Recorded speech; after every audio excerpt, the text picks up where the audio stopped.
Hey everyone, have you ever been camping when it's completely windy and you don't have any stakes on your tent, for your tent? I know I have. The first couple of times I went camping, I actually borrowed a tent from friends, and hey Kelly, I borrowed some tents from some friends, and I actually didn't have any stakes or poles or stakes in the tents, and so now every time I go camping, I make sure that I check the tent like 4 times before I go, so that I have stakes. And on a windy day like this, you really need them. So I'm Amy Hope, and today we're here talking about Houston Outdoor Live camping.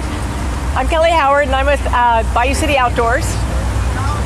And today what we're going to do is we're going to go through so that you don't make the same mistakes that we have made over the years. We've made plenty of them. And we're going to give you all of our tips and tricks and everything. And so Kelly's going to start by setting up the tent.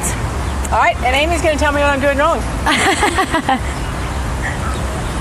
Okay, so a lot of times when people are setting up tents, their first inclination is to put the stakes in first.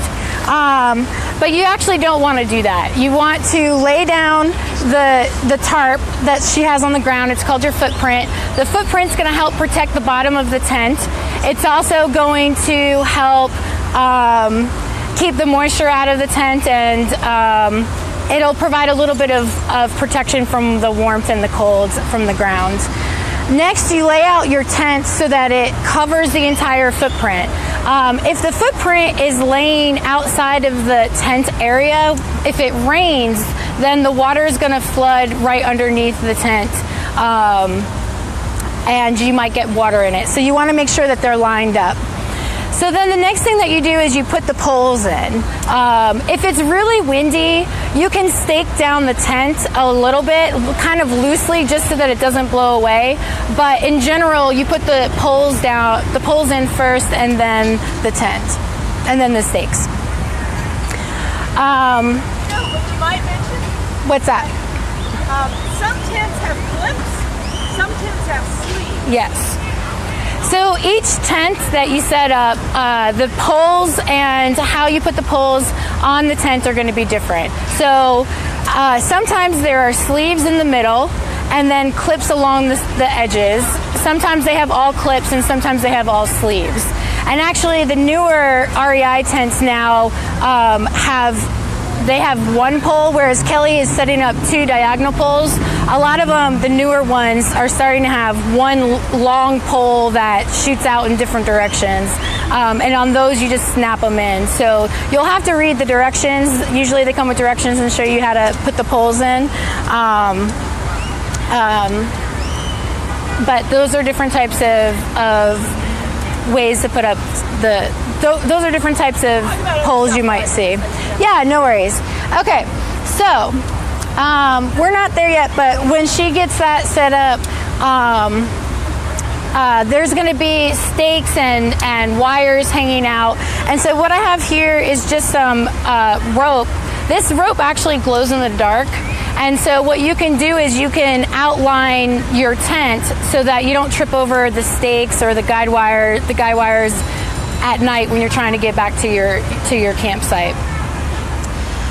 And then some other stuff. Knock that over.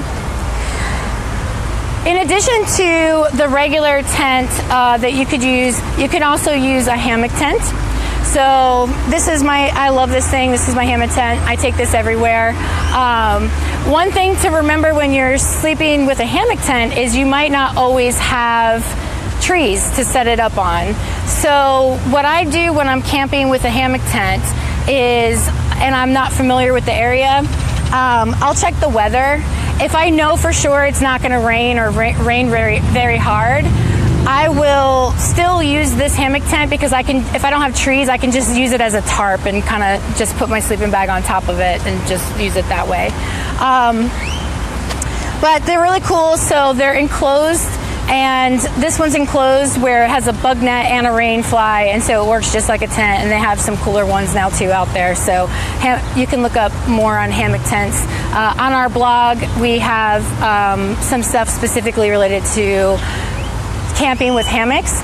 We're also going to have a lot of this information plus a lot more on the website with downloads, so you can get all of this detail written for you, so you can go back to and reference it. And if you're not already, go ahead and RSVP to this to the event, and we'll email it out afterwards.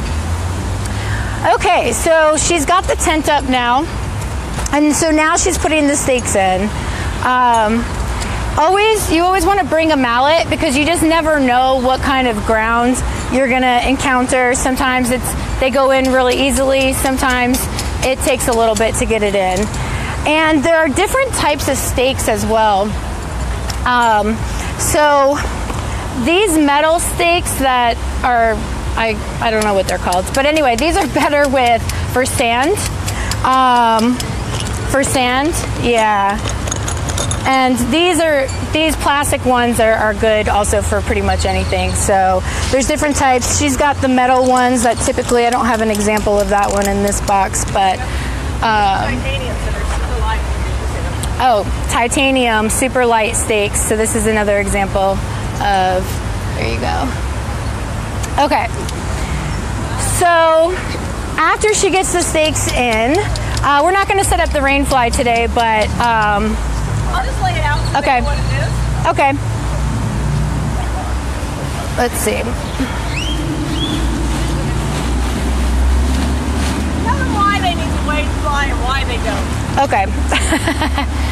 So the rain fly is going to protect you obviously when it rains. So, but it also keeps the inside of your tent dry in the morning. If there's a lot of dew outside, the rain fly will also help keep your tent dry, because there's nothing worse than waking up to a wet sleeping bag.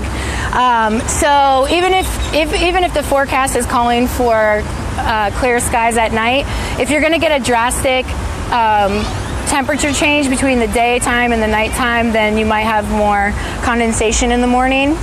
And another thing to help with keeping the condensation out of the tent is using the guy wires that Kelly's going to set up on the sides of the tent. Yep. And so what that does is it helps pull the rain fly away from the tent, because if the rain fly lays on the tent and it gets wet, then that's when you run the risk of getting condensation into the tent. The guy wires are also good. You use them if it's going to be really windy, or tornado warnings, like when we were in Tennessee a couple weeks ago. You want to make sure you have the guy wires set up, because it'll just give it a little bit more stability as well. Did you say tornado warnings? Yeah, we camped during tornado running. Yeah, early April we camped with some tornado warnings. So I'm just going to do a quick show here. Okay. So she's showing you how to link the guide wires right now. So your tent comes with extra cord in it. You can do it this way, right? Mm-hmm. So she put it through the loops, and then when she put it towards the ground, that's where you're going to use a stake to keep it down. So you'll tie a loop and put a stake in.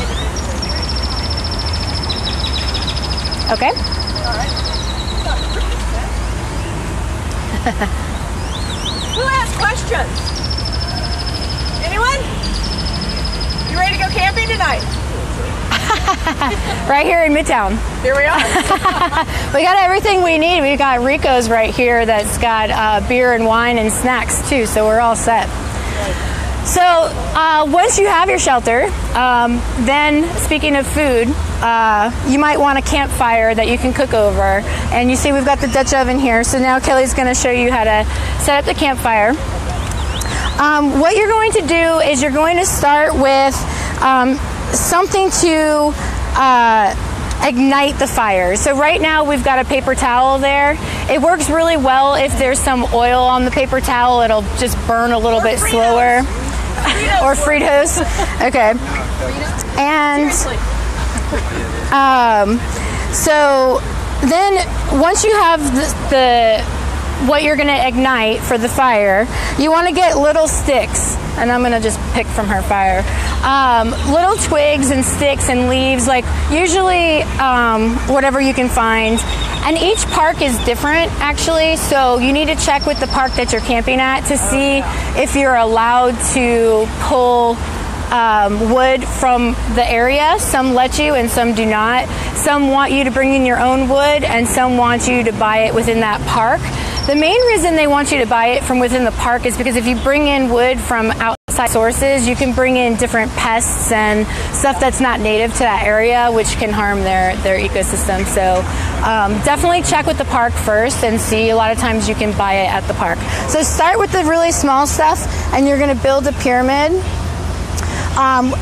If we were actually going to light this fire, we would have a lot more kindling there because your goal is to establish a good base. And you always want to keep that pyramid shape so that the air can flow through and really feed the fire. And then she's slowly increasing the sizes of the logs that she's putting on there. And so what we would do is we would light this and get it nice and hot for a little bit. And then usually how I know when it's ready to add like bigger pieces is this will collapse a little bit and you'll have a kind of like a base of coals. And you want just a couple more thinner logs in your TP form over the coals, and then you can start adding the bigger pieces of wood like this. And these pieces are really good because they have all these, if it has frayed edges, they're going to catch faster. So it's going to help make sure that the wood catches. Because if you put too big of a log on a fire that doesn't have a good base, you're just going to smother the fire, and you're never going to have the fire. Yeah. Lots of ventilation, lots of air. Lots of ventilation. And then once your fire is established, you want to keep adding logs in that same format, 2 at a time in a TP, because that'll keep the flame. If you want a fire, if you want a hotter fire, you don't necessarily need the flame because the coals are hotter than the flame is. So you can, if you lay, and I'm going to mess up her nice teepee now. Well, if you lay it, that's a strong teepee, Kelly. Good job. If you lay it directly onto the coals, then the log you added, it might give you a little bit of a flame, but it's more going to turn into coals and make your fire hotter. It's kind of like the old westerns where they're sleeping next to the fire and they just poke the coals. Kelly's got the poker stick. Roll over and poke it. Rule number 1 is find a poker stick and don't put it in the fire to burn, because they're hard to come by. And what you're going to use the poker stick for is as the wood burns, it's going to start to collapse, and you'll just use the poker stick to readjust your flame and give it more air. She's had it for years. You broke my handle! No, I'm just kidding. That's actually my poker stick from my backyard fire pit. So I was like, don't lose it, don't lose it. Okay, so that's how anybody have any questions? Yes? Wait, so you're saying that in addition to the wood, you would put coal on top of it? Coal? No, sorry. Hang on. Let me repeat the question. Okay. So the question was, if in addition to the wood, you actually put coals in there too. No, yeah, you don't put coal. You can put coals in there if you're doing Dutch oven cooking, but what I mean is that first layer of kindle and the smaller logs, those are going to turn into your coals for your fire. So they'll be bright red at the bottom. The bright red stuff is your coals, and you can spread that out. Once you get a good base, you can start to spread it out to get the heat of the fire to expand. So. Yes. Do you let it keep burning when you go to bed? The question is, do you let it keep burning when you go to bed? No. Never leave an unattended fire. So what you can do is when you're going to bed, spread out everything. I usually pour water on it just to be safe. Now the top layer will ash. It doesn't necessarily have to be completely out. That bottom layer a lot of times stays warm. So in the morning, you just group it back up, and a lot of times you can start the fire more easily. But you shouldn't see any red ambers. You shouldn't have any flames going. If you've got big logs that are burning, definitely douse those with some water and then spread it out to help put out the fire. And when you leave your campsite, like if you're packing up and going, make sure you spread that out. You put dirt on it, put water on it. I mean, you want that thing cold. You want to be able to stand in it with your feet because, you know, we've had some fires and fire problems. Even though we're out of drought now, you still have to be super careful about that. Yep. All right. Bring over your Dutch oven. Okay. Yes. So we do a lot of Dutch oven cooking when we camp. So I do a lot of Dutch oven cooking when I camp. Kelly does not. And so basically what we have here is we've got a tripod. This is my little Dutch oven. We make brownies, chili, pizza. I've made pie roasts. Yeah.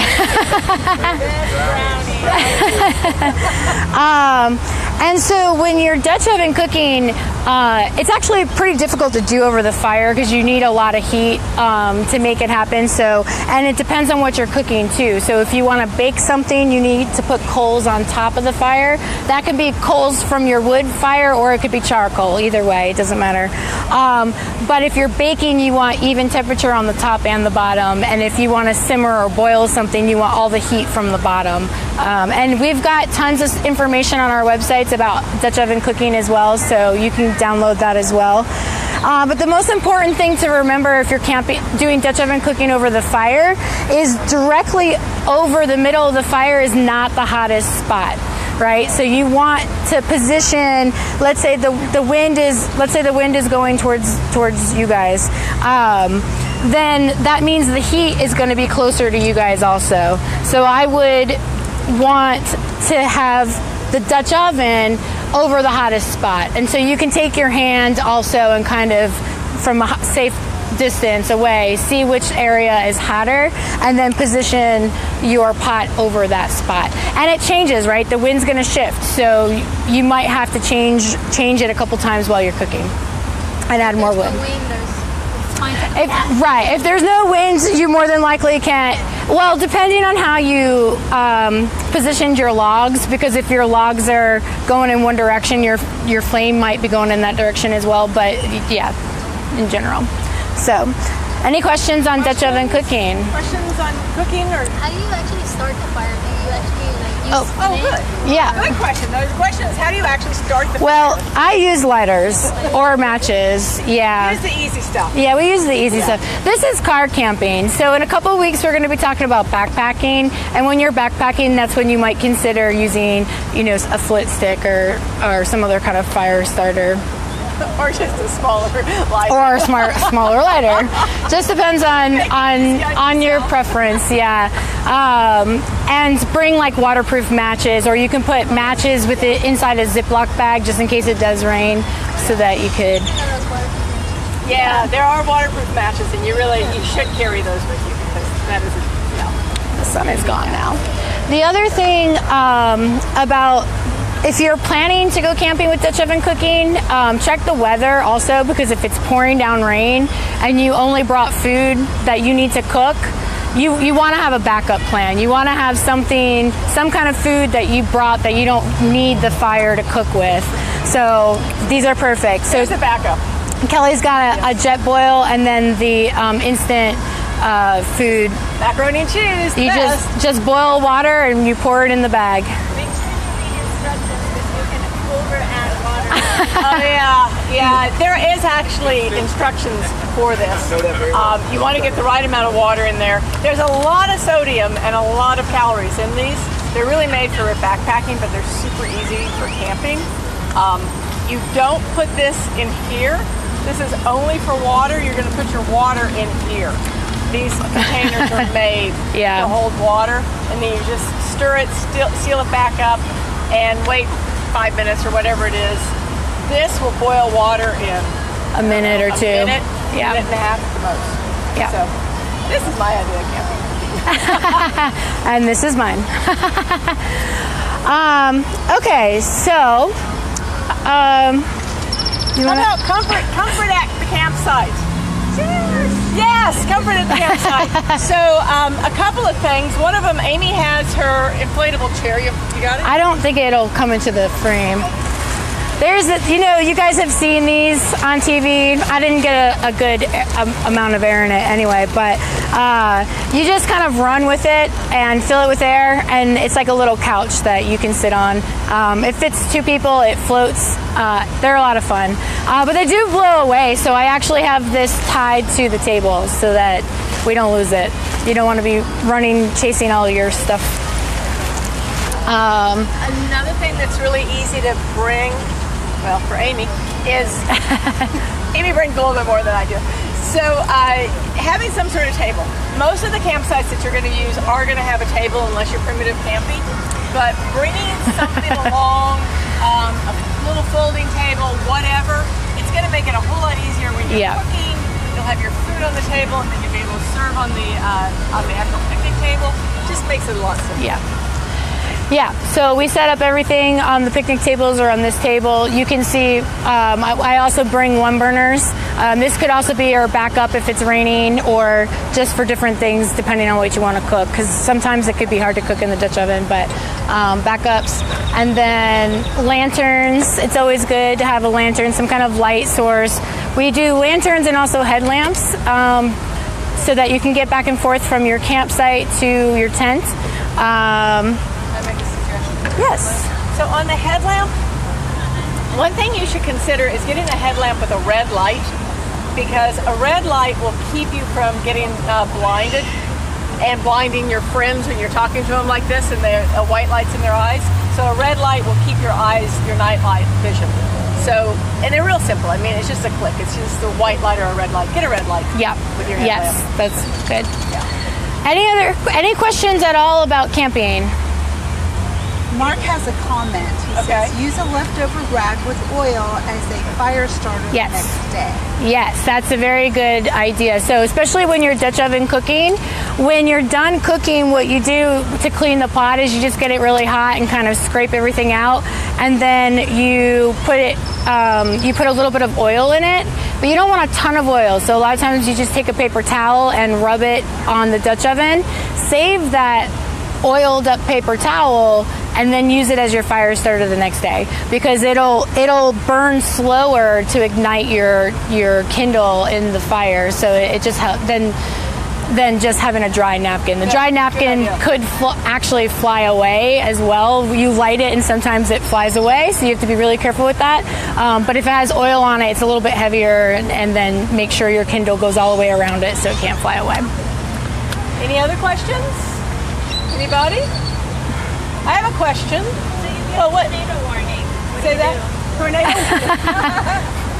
Well, find where the question is, what do you do if you get a tornado warning? So, yeah, I mean, you want to make sure your tent is set up very securely. Make sure you've used all of your stakes. I always bring extra stakes as well. And then also, make sure you know where the fallout shelter is. Or the lowest place, right? Like, let's say you're in the woods. You're going to want to be in the lowest place out there. So, and it's probably not going to be your tent. Yeah. So, keep your tent healthy and safe, stake down like Amy said, and then go find that low space. We don't have a lot of tornadoes down here, but once you head north, you know, it does happen. As far as rain goes, you know, just make sure I mean, this tent, we didn't set it up completely correct. It's a little sloppy right now, but you set that tent up tight. Yep. You're not going to get wet. I mean, I have been in there during just deluges. But if you don't stake it down, I'm pretty sure Amy mentioned this earlier, the possibility of that tent rolling or getting lost or going away is huge in a storm. Okay. Oh, yes. There's a big difference. There's different price tents.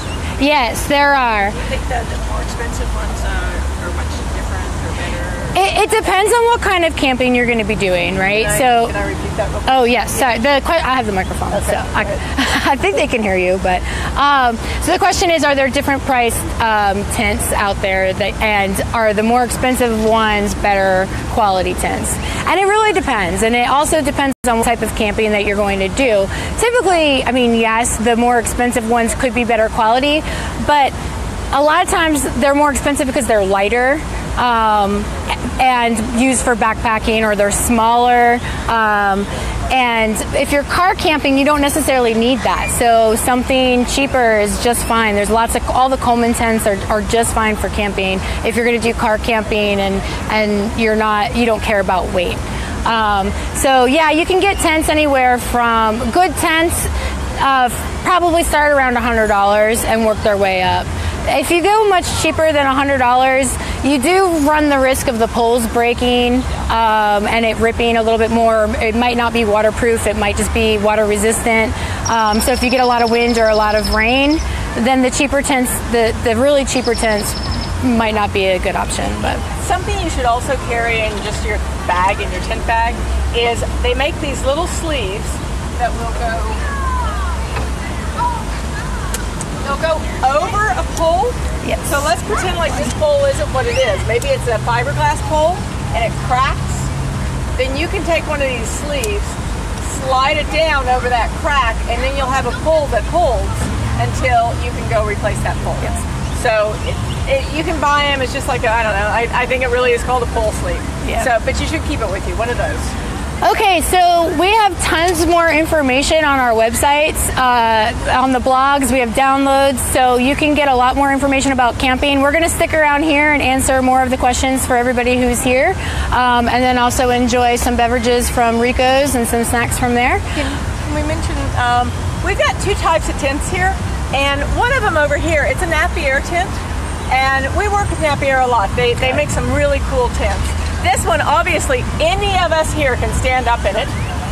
It has a connector at the back where it actually goes around the back of an SUV and zips open so that you can keep all your car camping stuff inside your vehicle and be able to just reach it out. And if you don't mind, can we see how many people we can get in this tent? Let me take one of these. Let's see how many people we can get in this tent, but you got to take your shoes off.